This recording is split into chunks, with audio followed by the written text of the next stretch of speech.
புறப்படு தோழா புறப்படு தோழா பெருந்தலைவரின் பாதம் பணிவோம். அகிம்சைவாதியும் இவரே, அன்பின் உருவமும் இவரே, மண்ணின் மைந்தரும் இவரே, நம் பாரத தாயின் மகனும் இவரே.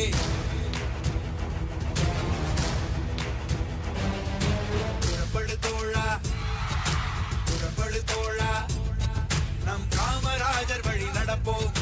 புறப்படு தோழா புறப்படு தோழா